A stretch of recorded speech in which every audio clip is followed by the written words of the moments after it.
Hey everybody, it's Charlie from DM Sound, and today we've got the sound system demo on the 2026 Honda Passport and its 12-speaker Bose sound system.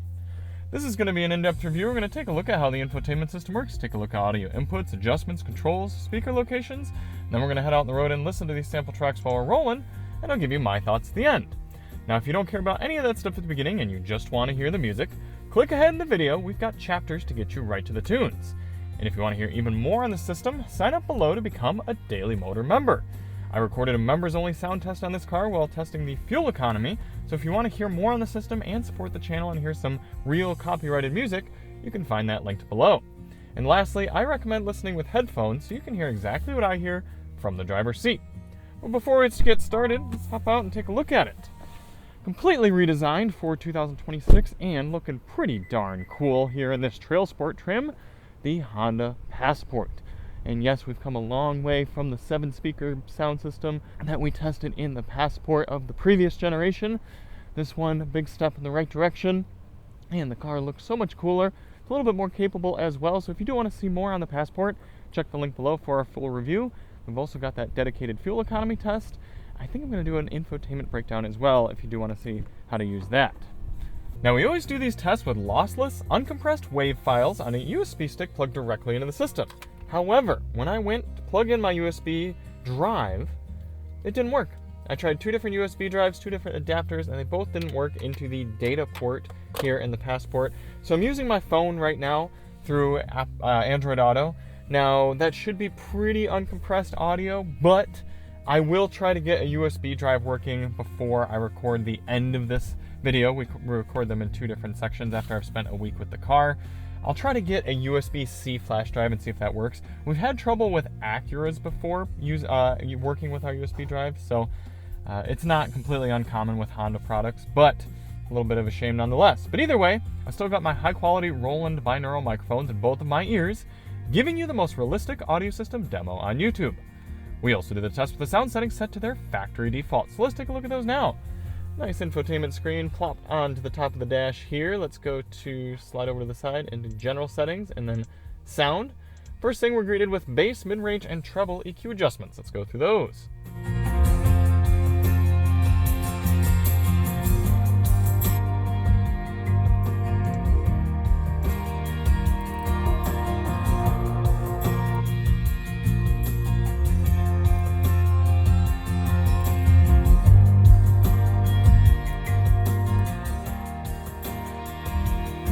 Good range of adjustability there. Coming back, we've got Bose Center Point to enable a simulated surround sound experience. It's off right now. Let's turn it on.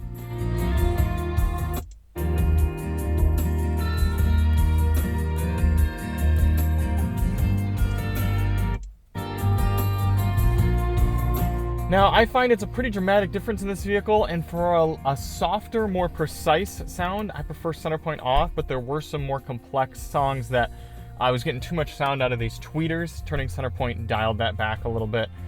So you're going to want to play with it, choose your preference, but most of our testing is going to be with it off. And then you have audio zones, so you can choose between full vehicle, driver only, front only, or rear only. Now, mind you, this isn't sound focused like we see in some vehicles where it's changing the tuning and the timing of the speakers to focus on one seat. No, this is simply getting rid of audio from other elements of the vehicle, other parts of the vehicle. But then you can manually adjust the front, rear, left, right fader and balance as well.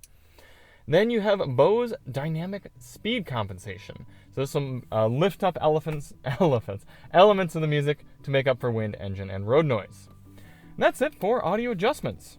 For audio controls here in the Passport, you have a nice volume knob. It's got really nice clicks. Fairly easy to reach for the driver, maybe a little bit further for the passenger, and you can press it down to turn the audio off.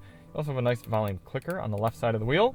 For track selection, unfortunately no physical controls up here, so if you're not in the right menu like I am right now, there's no way to change the tracks from the center of the vehicle, but the right side, or the steering wheel at least, has track selection on the left side right above the volume where it belongs. For audio inputs in the Passport, you're looking at your standard, where is our radio here? AM, where's our FM? There we go. AM, FM. Do we have HD radio? Yes, HD radio support. Do we have Sirius XM support? Let me make sure. I do not see Sirius XM in here. However, this is an Android Automotive-based system with the Play Store, so you could install the Sirius XM app and log in that way. That's probably how they intend you to use it. You can also install other apps like Amazon Music, Tidal, YouTube Music, things like that.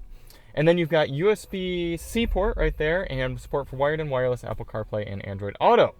What does that mean you're missing? Well, like I said, no USB-A port, so if you have drives like this that potentially don't work with an adapter, you might be out of luck. And you've got to install the SiriusXM app if you plan on using that. But other than that, and no 3.5mm auxiliary input jack, but most of the inputs you'd come to expect here in 2025. Speaker locations. As I said, this is a 12-speaker system. Starting in the bottom left, you've got door, mid-ranger-ish woofer right there, probably more of a mid-woofer 1, tweeter 2, mid-ranger 3 in the center, 4-5 on the other side. Coming in the back, same setup, tweeter, mid-woofer 6, 7, 8, 9. The back D pillars, 10, 11 mid-rangers, and then the subwoofer is actually under the seats here, giving us 12. All right, now since our USB drive isn't working properly, we're not going to test out 5.1 audio support. If I get it working before the end of the test, we'll drop it here afterward. But other than that, let's get out on the road.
previous track, the orchestral one, I was a bit concerned with how the system was going to handle all of these complex mid-ranges, because I was getting elements of the music that was out of balance. Every other beat from the piano was coming through too loud and too harsh right in front of me.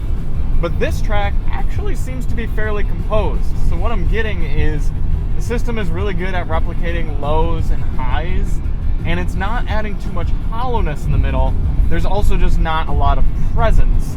So if you've got a more complex song, you're not necessarily getting all the instrumentation coming through properly balanced, but it doesn't seem to be distorted or anything.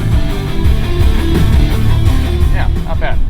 For this next track though, we'll turn the bass all the way up, see how it handles the upper bass, and then we'll switch to our new bass track, see how it handles the low bass.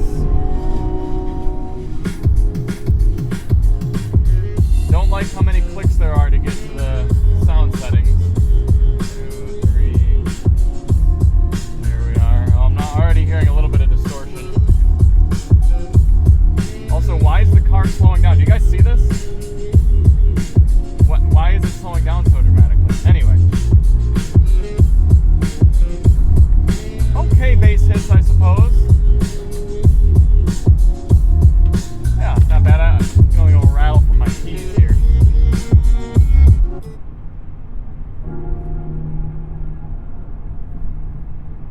Shout out to the channel subscriber. I'm not sure what his or her name is, but I'll put it here below. Created this track, actually. It's a nice kind of upper test, and then definitely getting into those lows as well.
my thoughts on the 12-speaker Bose sound system here in the 26 Honda Passport.